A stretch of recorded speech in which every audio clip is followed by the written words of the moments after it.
Welcome to the Weekly Defence Podcast, the show about defence procurement and military technology. We are brought to you in partnership with our sponsor, Nammo. I'm your host, Helen Haxel, Air Domain Editor here at Shephard Media, coming to you from our global headquarters in a chilly West London. On the show this week, Beth and Kate from the Land Domain talk about AUSA Global Force from Huntsville. Our senior reporter Tim Martin is in conversation with Airbus Helicopters about its H135 and THXX programme. And in this week's Industry Voice segment, our sponsor Nammo talks about the final frontier. But first, our weekly news roundup, and I'm here with Richard Thomas, our editor-in-chief. Helen, hey. Tim Martin, senior reporter. Hi, Helen. And Jack Richardson, our sea reporter. Hi, Helen. To talk about what's caught their eye this week. Jack, there's been quite a bit of international and European coverage from the sea domain this week, so why don't you kick off before we hand over to our sea editor? Well, yeah, there's lots of news coming out of Brazil, Helen, because Brazil's navy has for many years, in a backdrop of political turmoil and economic unrest, been having to make do with some quite old platforms, second-hand from the Royal Navy, dating to from the 1980s and 90s. But last week, one of their renewals has actually started to come to fruition. The Tamandaré class corvette has had a design selected. It's the Miko A100 from ThyssenKrupp Marine Systems, which is in a Brazilian consortium. And Shephard reported in November last year that Brazil has launched the first of the Scorpion class submarines, which they've built under design license from Naval Group of France. And this expansion is all part of Brazil's navy trying to be able to protect its very large exclusive economic zone, which includes extensive oil fields, and be able to project power in peacekeeping operations. And the centrepiece last year of that was the purchase of the former HMS Ocean, which has been renamed the Atlantico. This may not be the last purchase from the Royal Navy, because in addition to purchasing the surplus Amazonas class corvettes earlier in the decade, there are rumours that the Royal Navy's current Falkland Islands guard ship, HMS Clyde, when its lease expires at the end of this year, could be transferred to the Brazilian Navy. And there are rumours around that surplus Type 23 frigates could be transferred to Brazil also. Richard, do you have more sea news for us? Yeah, always do, absolutely. It seems the UK Royal Navy is going to get a boost to its MCM capability in the Gulf. So this is born from an announcement on April Fool's Day by Gavin Williamson, who's the UK Secretary of State for Defence. So he announced during a visit to a kinetic factory in Portsmouth that as part of a $75 million programme which would explore innovation in autonomous and unmanned technologies, that the Royal Navy will become the beneficiary of 2 new unmanned MCM vessels. These are going to be probably quite large, although they will have to be easily transportable to the region. Obviously, they can't sail the way out there. And as I said, we'll augment the manned capability, which is based around the Bay class and the Hunt and Sandown classes, which are at Minas Salman. My question really for this is, I guess, why? If the UK and the Royal Navy already operates a degree of unmanned MCM capability through Hydroid and Atlas AUVs, and the Arkim's MCM USV and sweep system, which was delivered from Atlas, my question is, why would you need another 2 unnamed unmanned USVs to augment a capability which is still very, very relevant out there?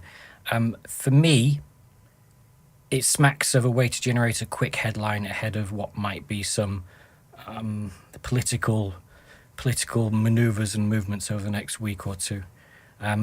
And given that Williamson has made a big play about the extra funds that he's garnered for the MOD, it feels like he's spending the extra funds on announcements and quick deals rather than maybe investing in programs that need some more money, such as a Type 31E, or even just investing in the personnel. Thanks, Rich. And in the land domain? Yeah, so Ian Kemp filed an interesting copy this week about the Danish Army receiving the first of its new Piranha 5 APCs.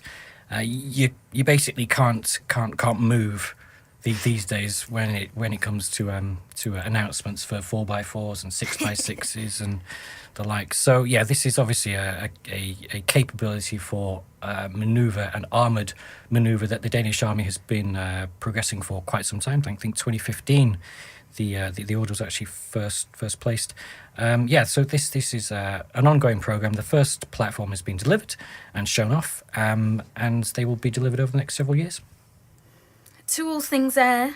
And Tim, I understand you've been looking into an medium altitude, long endurance UV program from Turkish Aerospace. That's right, Helen. So I've been looking at a platform known as Akasungur, which is Turkish Aerospace's latest, as you say, male UV. So it's set to begin. They're set to be ready for production, at least to begin in 2020. Now, this despite the fact that they don't have any firm orders. Now, the first port of call, I guess, in terms of commitments are sure to be found from the Turkish military services, so the Air Force, Navy potentially as well. So Akasungur is an evolution of the long-standing ANCA programme, and you might recall that there was a bit of buzz last month when video was released of its first flight. And so that first flight lasted over 4 hours, and during which time the aircraft successfully displayed its fully autonomous capabilities, include from takeoff to landing.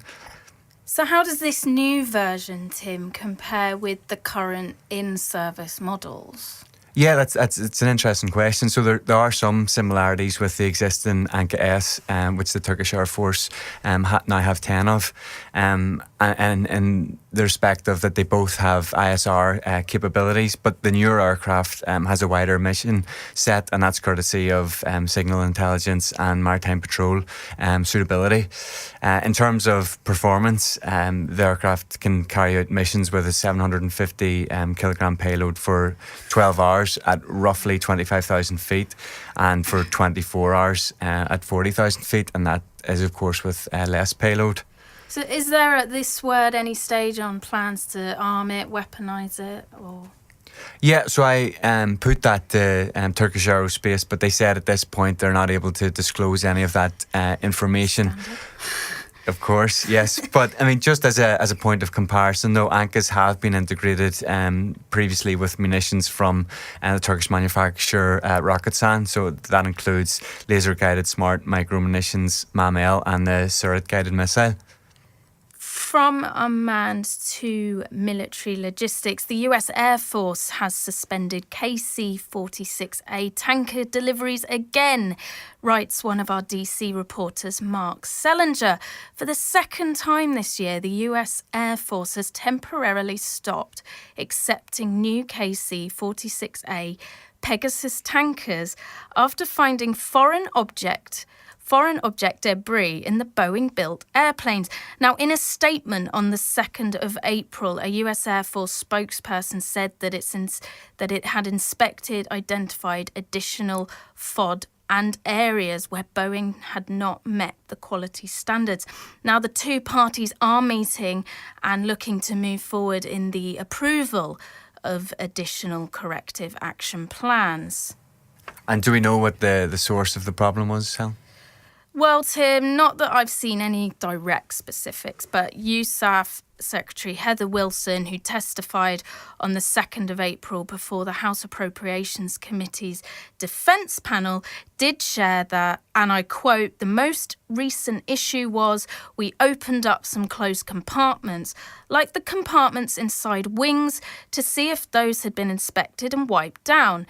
They were better than some of the open areas, but they weren't what we would expect."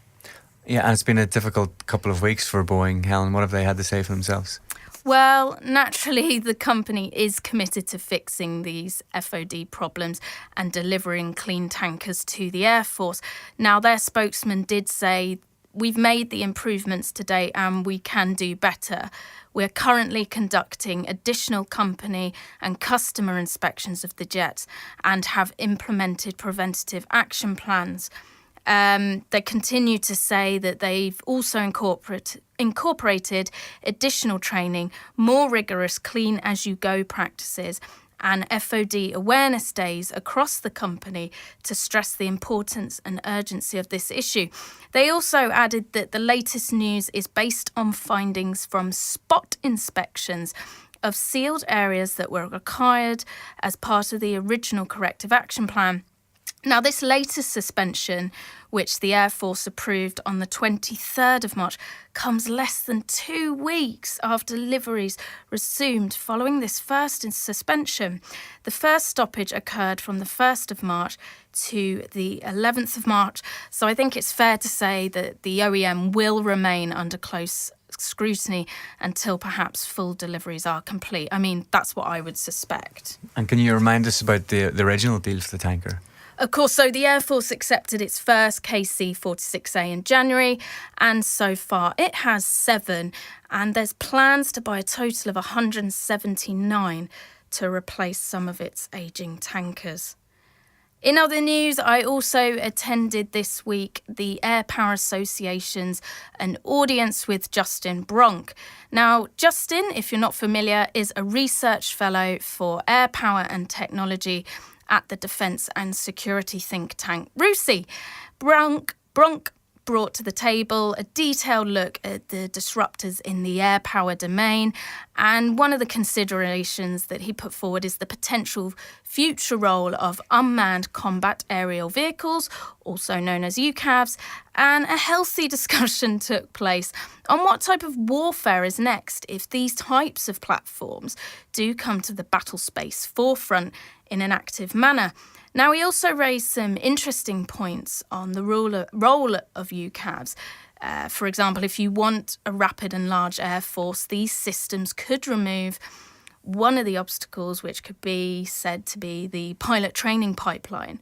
Pluses for these types of systems can be seen as hugely reduced cost of ownership, design flexibility during production and service life, as well as a reconstitution possibility for the larger powers. And on the latter point, he did mention that reconstitution is perhaps a dream for Europe, but perhaps not so much for the US. And possible UCAV implications could be, can they really be kept in high-intensity scenarios? And also on this matter, users will make the rules, the haves and the have-nots, as well as the obvious point on deterrence and crisis stability implications. Coming up on the podcast, air reporter Tim Martin is in conversation with Airbus Helicopters on its H135 and THXX programmes. And before that, Beth and Kate from the land domain talk about AUSA Global in the US.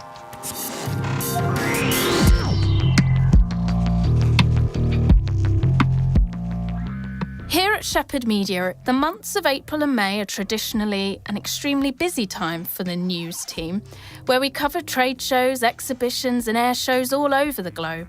But over the coming weeks, we are going to be even more visible, as we are producing the show dailies at 3 key events. Rotorcraft Asia, Unmanned Systems Asia in Singapore from the 9th to the 11th of April, the co-located Electronic Warfare Europe, ITEC and Undersea Defence Technology, UDT, from the 13th to the 16th of May in Stockholm, and IMDEX Asia in Singapore that same week. So if you're planning to be at any of these events and have a story to tell, come and find us in the show daily office. We'd love to see you, or please contact our news team at news@shephardmedia.com. I'm Beth Mondrell and I'm the Deputy Land Editor here at Shephard Media, and I, along with my colleague Kate Marter, the staff reporter on the land desk, have been at AUSA Global Force in Huntsville all week.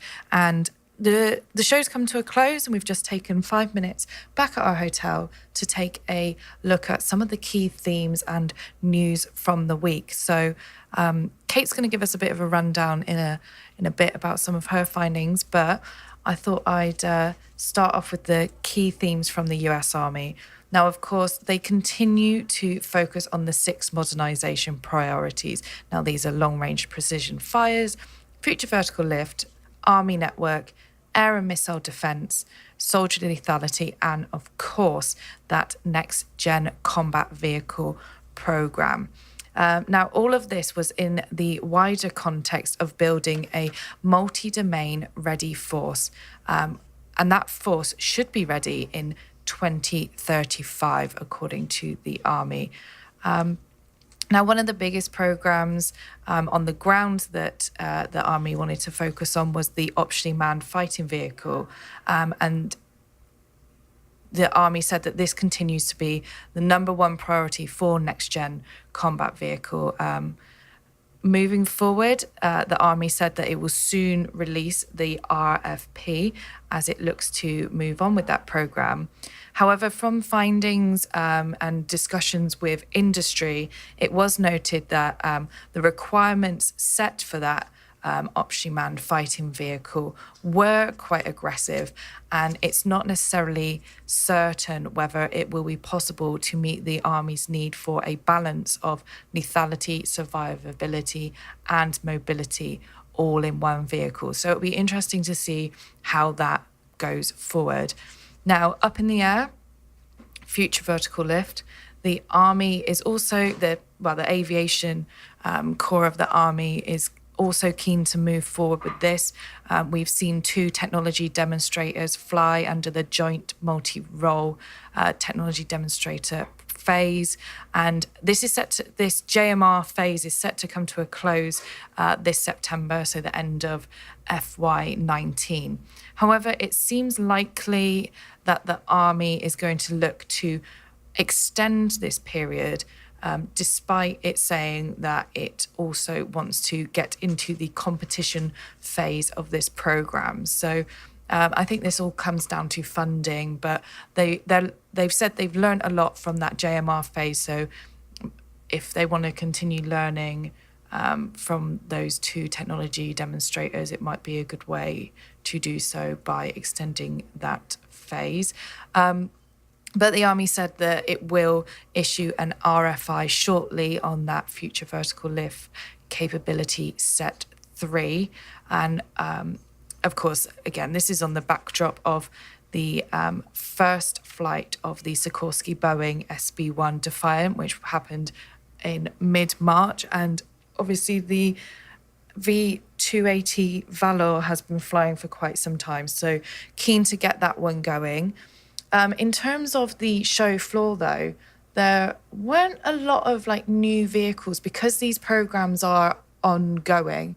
But BAE Systems did showcase a technology demonstrator, which is based on its mobile protected firepower vehicle prototype. Now, one of the key aspects of the technology demonstrator was to show the Army how BAE Systems can integrate certain sensor suites.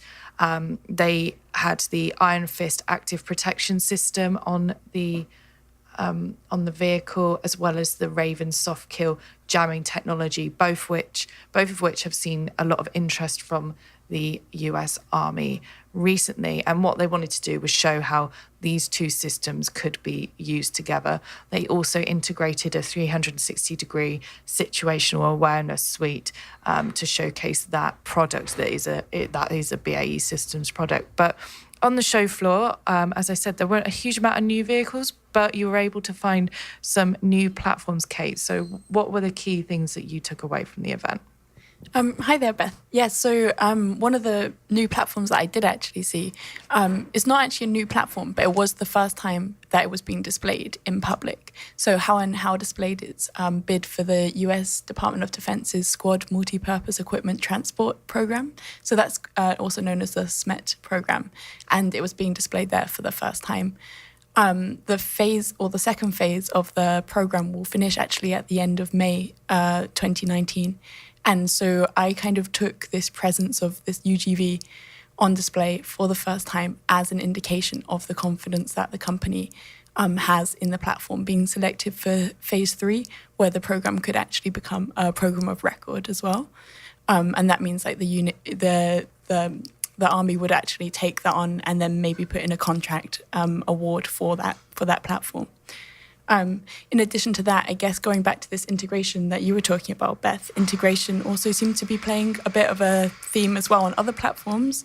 So once again, not many new vehicles, but there were 2 vehicles that were basically playing host to a bunch of different systems integration software. So you had the Leonardo DRS onboard vehicle power system onboard a Striker. And that's not actually, again, necessarily new, but they did put in they did actually submit a white paper to the US DoD, and they're hoping to get some information back on that in about 6 weeks' time. And they only just submitted the white paper as well, so that closed on the 21st of March. And in addition to that, there was also another company, SAIC or SAIC, and they integrated 6 systems onto an M-Razor, so a Polaris M-Razor. And they're going to be out testing that in front of some Marines next week as well. So yeah, once again, not necessarily new systems, but it seems to be responding to a growing need from the US Army to be able to integrate all these different kind of sensors and information and be able to crunch that down in the field.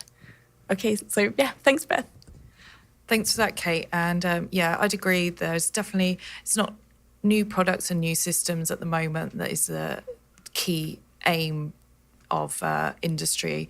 It's more that integration and sensors that can be put onto platforms and kind of showing how this new technology can be used by the US Army as it strives towards these 6 key modernization aims. But yeah, it's been a great week in Huntsville, and we'll look forward to following up on all these programs at AUSA Annual in October this year.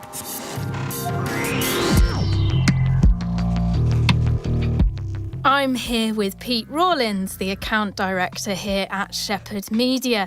So Pete, the question on everyone's lips is, what's the state of play in the exciting world of advertising sales? Thanks, Helen. Well, we've seen a number of changes over the last decade or so, from the advent of kind of new digital advertising solutions outside of just the regular web banners and emails, to the resurgence of print advertising and mixed multimedia campaigns. Against that backdrop, Shephard's portfolio of print and digital products provide a tangible and targeted advertising platform to niche sectors within defence and aerospace. And clients value the comprehensive analysis we provide after any digital advertising delivery. This kind of allows them to measure ROI and campaign effectiveness. But against that digital delivery, there's still a place for print advertising, right?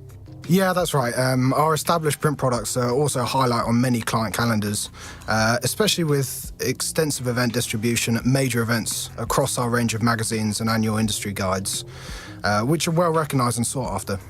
Well, there you have it. If you'd like to hear more about how you can take advantage of our advertising platforms, then please do visit the advertising section of our website. I'm Shephard Media's reporter, Tim Martin, and I'm delighted to say that I'm joined by Scott Tompak, Airbus Helicopters VP of Military Helicopter Programs. And Scott, today we're going to discuss Airbus's plans for the H135 and the THXX program, which is the US Navy's replacement program for its current TH-57 helicopters. In particular, we're going to look at a recent announcement from Airbus in which the company have slated the Pratt & Whitney 206B3 engine to be part of the H135 campaign for the THXX program. Can you tell us a little bit about why the engine was selected for the aircraft? Sure, Tim. I think the first thing to say is that on our H135 platform, we're in a very fortunate position to have 2 very good engines certified on the platform. In addition to Pratt, it's the Safran Arius. And we went through a competition, best value, to select which engine is best for the particular Navy tender. And our result was Pratt. And this is an engine that is known for high reliability, very suitable for the training environment and the maintenance needs at Whiting Field, Florida, where this mission will be happening. And Pratt obviously has a lot of experience with the U.S. Navy customer. They're the biggest provider of engines to the Department of Defense. Of course, there's F-35, but also down to some of the training aircraft that are used in the Navy system on the fixed wing side. So a lot of experience with the customer they bring to the table, in addition to an excellent technical solution. And in a case like this, where Airbus has the benefit of picking from one of two engines, is it difficult in a sense to let a supplier down? Yeah, it absolutely is. Safran, though, is our partner on Lakota, where we've delivered over 430 engines to the U.S. Army. So they still have a very significant chunk of our military business here in the U.S. and have performed excellently on that program. So, like I said, it was very difficult to have to choose between two suppliers who are performing very, very well for us. Okay, and on the Pratt & Whitney, on the 206B3, it's covered 11.5 million flight hours, and it's manufactured in Quebec. I just wonder, how important were those types of details to making the selection? Yeah, I mean, both of the potential engines, the Safran Arius and the Pratt 206, are very mature engines. Across our fleet of H-135s, for example, it's split close to 50-50 across 1,300 aircraft. So there was no real consideration at all of technical risk. Both of these are proven in the market. And I think both suppliers had a good plan on how they would contribute to the U.S. economy and industrial footprint. And it really came down significantly to the experience that Pratt has with the customer. Okay, and now that the engine decision has been made, can you explain a little bit about what's left in terms of preparations and communication with the US Navy before it hands a contract to industry in November 2019? The Navy released its RFP on January 28th of this year. We are completing our RFP as we speak for submission to the Navy by April 2. After that, the Navy has established a window to do a performance demonstration with the various offers that spans from the middle of April to the middle of May, and then we'll proceed with the selection process. And what they tell us is that this is targeted for November of this year, and it supports the concept the Navy has had for the last year or so of buy in 20, fly in 20, with the U.S. government fiscal year starting in October 1. So their idea is they make the selection at the beginning of their fiscal year, and then the delivery of the first aircraft is within 12 months. So it's a challenging industrial ramp up, but one we're confident we're postured to meet. Okay, and on that ramp up, so the US Navy have said that it'll be 130 aircraft that they're looking to eventually acquire over a 4-year stretch. And in terms of how that plays out for your industrialization and production plan, can you share with us some details on that? Yeah, absolutely. We talk a lot about the success of the Lakota program for the U.S. Army. 430 plus aircraft delivered 100% at cost and on time, going back to 2006, including the first delivery for that program only 6 months after contract award. So for Lakota, we stood up a greenfield industrial line for the H-145. And we are, for the U.S. Navy, H-135 going to directly leverage that very successful experience. And it's even less challenging this time around because of the similarity between the two aircraft in production. And we're no longer talking about a greenfield site. So our approach is to, over the first couple of aircraft, transfer the skill sets and the capabilities specific to the H-135 platform to our workforce in Mississippi. And it should be a very easy transition from building the Lakotas to the H-135s. Okay. And could the success of the Lakota with the Army, I mean, would you expect that to be looked upon favorably by the Navy, or, you know, potentially influence its decision to opt for an Airbus helicopter, the 135? Yeah, absolutely. So the H-135 has a great pedigree around the world as a training aircraft. UK, of course, Australia, Germany, a lot of your most sophisticated operators. The Lakota performs a primary training role for the U.S. Army, which they call the Initial Entry Rotary Wing Course. And so the credentials of Lakota performing that mission for the past 3 years, we view as highly meaningful. And the U.S. Army is clearly getting benefit from a glass cockpit and a twin engine capability in terms of how it conducts its training curriculum and some of the tasks that it's able to pull off of the more expensive warfighting aircraft. For example, if you're pulling an hour off of an Apache or a Black Hawk because you have the capability to do twin engine training tasks on a far cheaper Lakota, that's very significant cost savings when you're talking about a requirement for 215 training aircraft that the Army has. And so we see the H-135 being able to provide the Navy with those same benefits and the efficiencies of glass and twin engine and training, and then the ability to pull tasks off of far more expensive at SH-60 Romeos and Sierras, CH-53s, etc. Looking a bit more widely at the THXX competition, it's going to be highly competitive with Airbus, Leonardo, and Bell, all pushing for the contract. Can you talk a little bit about how the 135 holds an advantage over its competitors? Absolutely. So the H-135 we feel has a couple of significant advantages based on how the Navy has structured the RFP. First and foremost is the Navy very clearly and unambiguously is calling for an IFR capability on the aircraft. And so, we have had an IFR capability on the H-135 going back to the year 2000, 4 million flight hours with our IFR solution, and it's completely mature, zero risk to the Navy, which is not the case with some of the other aspirants for the program who are in the process of certification and will be basically delivering an aircraft with zero fleet flight hours to the Navy, where the Navy takes on the risk of being the fleet leader. Secondly, it's what we talked about a moment ago in terms of the additional training capability that you could leverage with a twin engine aircraft. Also, the very advanced four-axis autopilot we have on the aircraft. Some unique avionics attributes like a training mode with some safety enhancements.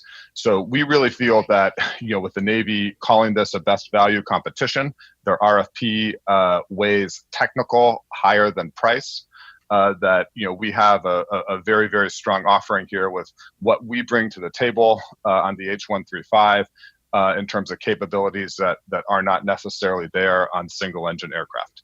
So Airbus globally is the market leader across the helicopter industry. We have a global fleet of more than 12,000 helicopters and 54% of the global market share. And when we look at our operations in the US, which has our biggest installed base of aircraft of any geographical area, the highlights in this market when we look at the military side of the business is, of course, the UH-72A Lakota, which performs a variety of missions for the U.S. Army, including primary training, and then the MH-65 Dolphin, which has been fielded for the last 30 years with the U.S. Coast Guard, performing a number of different roles for the Coast Guard. And then our footprint in the U.S. is our headquarters here in Grand Prairie, Texas. And then our production center of excellence in Columbus, Mississippi, where we build the Lakota, and we will build any other military aircraft in this market, including the H-135 for the U.S. Navy. Oh, well, we look forward to how the competition program plays out over the next few months. So, Scott, thanks so much for speaking with us today. Of course, my pleasure.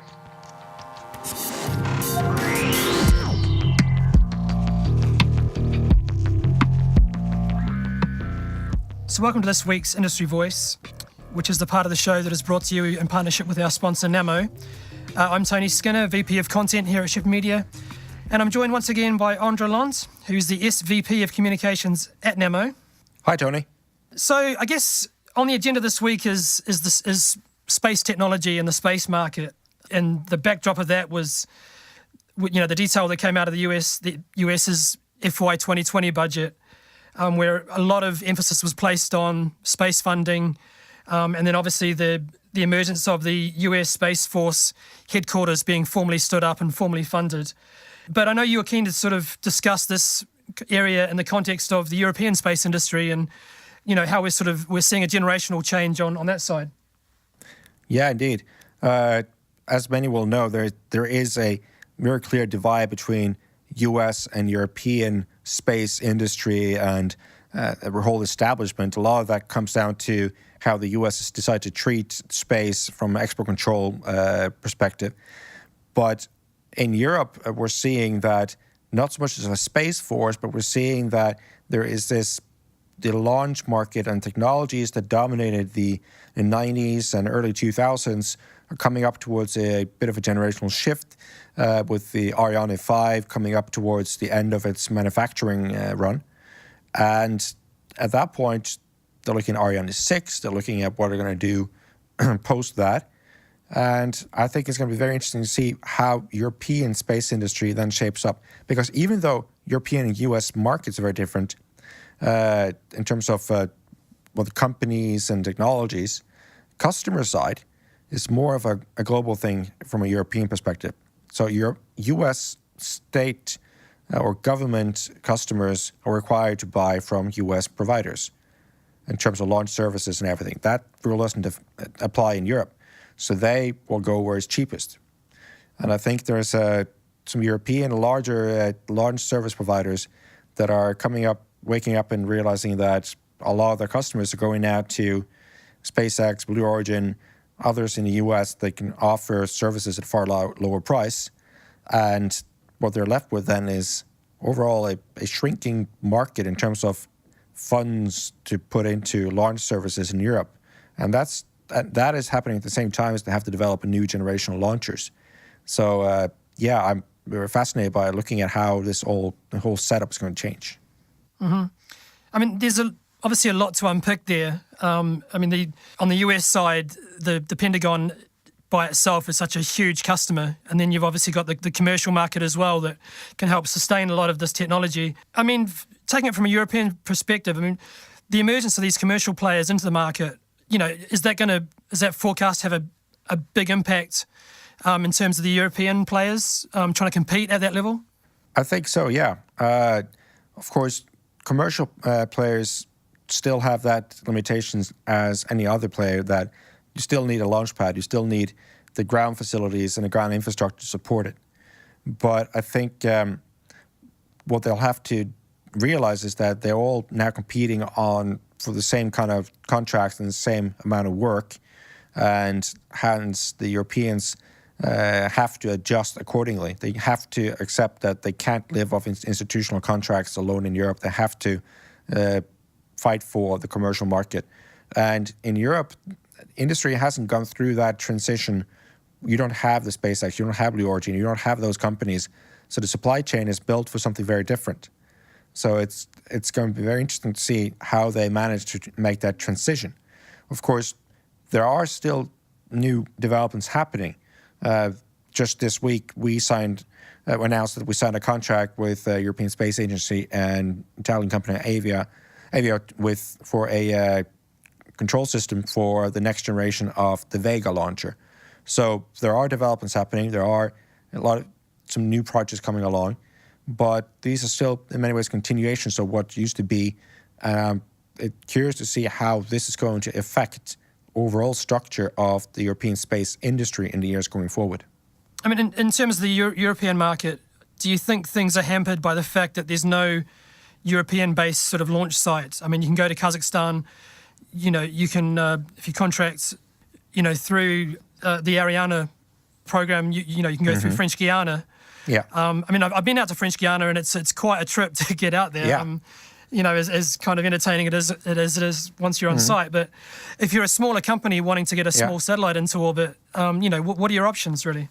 Exactly. Well, in Europe, as you pointed out, you don't have options today.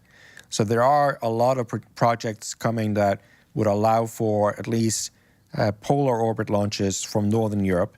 In the UK, there are a lot of initiatives underway under the umbrella Launch UK. In Norway, they're looking at creating a launch site for small satellites from Andøya in northern Norway, where we did our launch of the Nucleus test, the hybrid rocket, in September last year. So there are some projects underway that could result in introducing a launch capability in Europe. But as you said, it is that those facilities need to come into place. French Guiana, just apart from the distance from Europe and the cost that introduces, it's also that's an infrastructure, a site set up for a completely different program, for a different time, to support Ariane and that sized rockets and programs. So I think that is going to be a major hurdle that they have to overcome, is that we need to get a launch site in Europe for these smaller launches to really have a chance of making an impact and change a bit how it's happening here too. Like I said, things are happening in UK and Norway, but I'm hopeful that governments will realize the potential in this and the value and come forward and support those initiatives. And obviously that's when sort of the whole paradigm of the market can start to be broken down, with smaller satellites, more frequent launches, just introducing more flexibility into the model so that the cost is lowered. The technology is going to be more current potentially if you can keep smaller satellites with a shorter service life being launched more frequently. That kind of changes the nature of the game to a certain extent. Well, yes, and at least then you'll have the facilities in place for someone to work on, okay, can we make this happen? Because you can't do without it, but it's those new facilities, but the facilities alone are not going to be enough to make that happen. So you need that basic investment in those new launch sites in place, but they are not alone a guarantee that they will not end up as some sort of like ghost town in the future. There will have to be other changes happening in the market as well. But if you look at the big air-focused trade shows such as Farnborough and Paris, and look at how they developed in the last couple of years, the focus has changed incredibly so. Last year in Farnborough, you could hardly see a fighter jet in the air. And a lot of what was happening on the ground and all the events were so space-focused that it was a real surprise to me, for someone who's attended this show for more than 10 years now, to come to Farnborough and see that immense change that happened in the past decade, where the aerospace focus had gone from traditional military operations on platforms aimed at the defense side of the aerospace market, and now the focus has changed so heavily over to space in such a short time. And it's fascinating to see. Yeah, this is one that we could talk about all day, I'm sure. And it's a nice distraction from what's happening in London right now with the Brexit negotiations. So, my condolences. Thank you for your time. Thank you. This episode of Shephard's Weekly Defence Podcast was brought to you by our sponsor, Nammo. If you've enjoyed what you've heard, please head over to shepherdmedia.com to access all our news stories and subscriber content. We'd love to hear what you thought of the podcast, so please do subscribe, rate, and give a review on iTunes or other podcasting platforms. Thanks for listening.